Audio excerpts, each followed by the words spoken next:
o reino do norte, então tinha dois governos, tinha dois reis. O governo de Israel, o rei de Israel, e o reino de Judá, que tinha um rei. E eles começaram, os irmãos que eram Judá e Israel, começaram a se guerrear, os reis começaram a se guerrear entre eles. O reino de Judá tinha um rei que chamava Jotão. E esse rei tinha um filho. Esse rei morreu. Ele morreu. E o seu filho foi reinar em seu lugar. O seu filho reinando em seu lugar, ao invés de buscar auxílio ao Senhor contra os seus inimigos, ele então foi visitar um país chamado Assíria. Ele foi visitar a Síria. Chegando lá, ele viu um altar.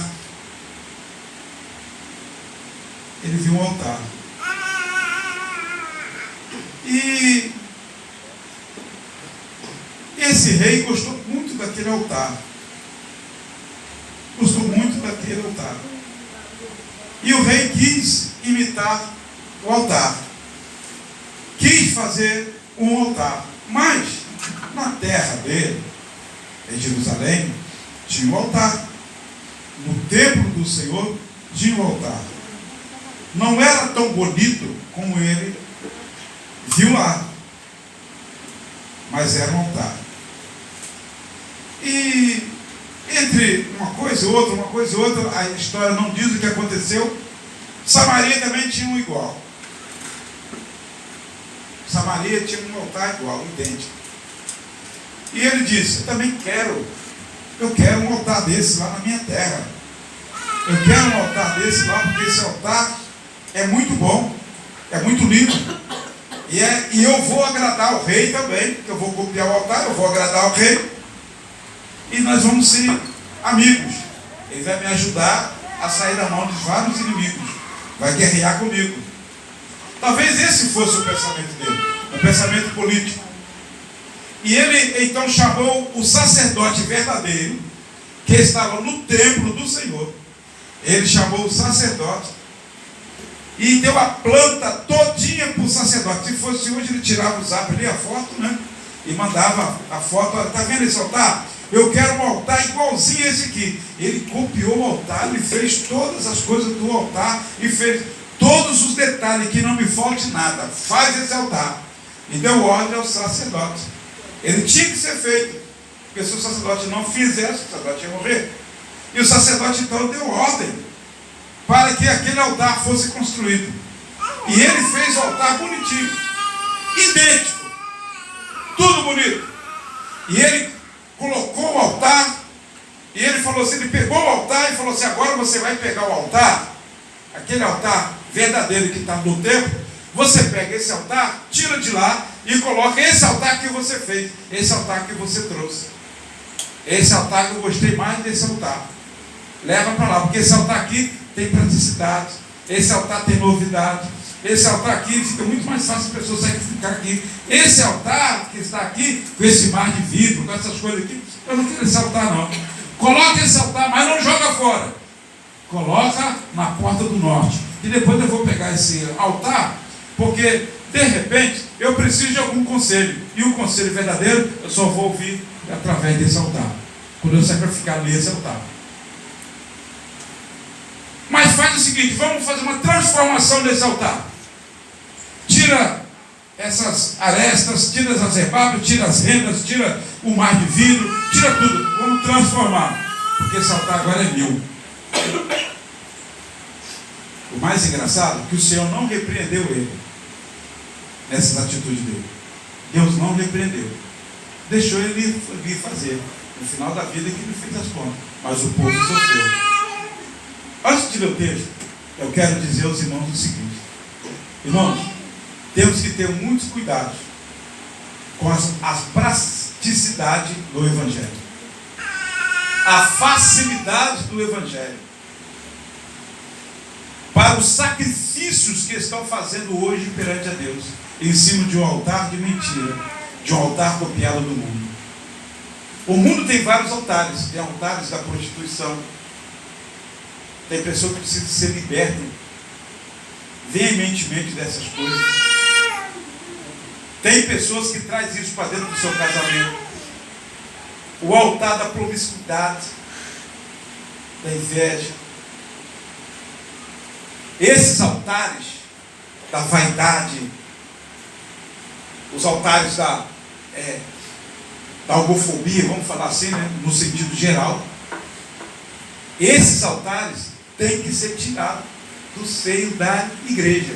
Mas, por causa da praticidade, para que eu possa agradar, e o templo aqui fica cheio, e eu tenho amizade com o reino, com os países lá da Síria, com Samaria, com outros países, o que eu vou fazer? Deixa o altar, eu vou fazer culto para agradar a eles, aos deuses pagãos, ao ponto desse próprio homem, que tinha já o exemplo de Davi e de outros reis que passavam, sacrificar o teu próprio filho. Mas o altar verdadeiro continuou lá, e Deus não repreendeu ele. Por quê? Muitas das vezes, nós não somos pastores, vou falar com nós pastores, é Santa Ceia, obreiros. Às vezes nós não somos repreendidos pelo Senhor em determinados momentos da nossa vida. Os altares vão tomando forma na nossa vida e vamos apagando o mar de vida que está sobre a nossa vida, porque o mar de vida é uma profeta do povo, é uma profecia que Deus tem da multiplicação. Vai tirar da nossa vida toda a sabedoria de Deus e toda a santidade, porque nesse altar contém a santidade de Deus, porque é verdadeiro, o utensílio verdadeiro da casa do Senhor, ele tem que permanecer, o louvor verdadeiro, ele tem que permanecer, tudo acaba, mas o louvor ele vai continuar no céu, a adoração vai continuar no céu, então nós temos que prestar a ele uma adoração verdadeira, e o nome desse rei era Acaz. Segundo Reis, capítulo 16. Abra ali, vamos ler.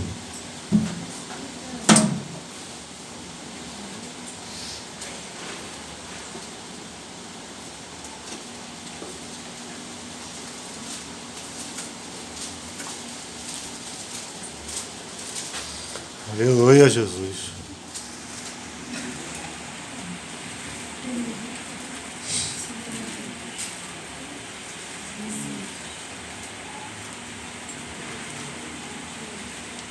Aleluia. Acharam? Aleluia. Então vamos lá. Versículo 2. Tinha Acaz 20 anos de idade quando começou a reinar. E reinou 16 anos em Jerusalém. E não fez o que era reto aos olhos do Senhor. Aleluia. Versículo 4. Também sacrificou e queimou incenso nos altos e nos outreiros, como também debaixo de todo o arvoredo. Amém? 7. Acaz enviou mensageiro a Tiglat-Pileser, rei da Síria, dizendo: eu sou teu servo, e teu filho, sobe e livra-nos das mãos do rei da Síria e das mãos do rei de Israel, que se levantam contra mim. E tomou a casa, a prata e o ouro que se achou na casa do Senhor, presta atenção, dos tesouros da casa do rei, e mandou presente ao rei da Assíria. Ele pegou tudo que estava tudo que era sagrado da casa do Senhor e mandou para um rei pagão. Trazendo para o nosso dia, a Santa Ceia do Senhor para nós é um ato de comunhão, mas para muito é sem significado. Não tem significado nenhum. A Santa Ceia do Senhor para muito é um culto comum, mas para os santos é um culto de comunhão com Deus, é o culto de perdão, é o culto da fragilidade humana diante do trono de Deus. É, Deus, aleluia. Ele pega então tudo que é sagrado e leva para um rei pagão. Tirou, por que não tirou de dentro da casa dele? Mas tirou de dentro do templo. muitas das vezes, aquilo que é sagrado para você, aquilo que você suou, aquilo que você dizimou ou ofertou ao Senhor, tem que saber aonde, o que está sendo feito. Não precisa, tem que saber aonde você está plantando, aonde você está semeando. De repente está semeando para um rei que vai fazer as coisas lá para agradar o mundo. Vai tirar o teu suor, vai tirar o teu sustento, nesse caso de prestação de contas com Deus, que você faz com a sua fé, com o seu bem-estar com Deus, a sua atitude com Deus, mas aquela pessoa, aquele sacerdote, ou aquele rei, está levando o que é sagrado, fazendo de profano. Mas você tem culpa disso? Não. Não tem culpa. Mas nós temos, aquele que tem o conhecimento, leva a culpa. Portanto, o Senhor falou assim: tomai e comei, isto é meu corpo que é partido por vós. Porque a partir disso, a comunhão com Deus, ele compra o nosso barulho com Satanás. Esse rei não. O que é esse rei? Para fazer amizade com o mundo, ele pega as coisas que é sagrado do templo de Deus e manda para um rei pagão, para fazer união entre o Estado e a igreja, e vice-versa. Só que nós, através da comunhão do sangue de Cristo, nós vivemos graça e lei e graça.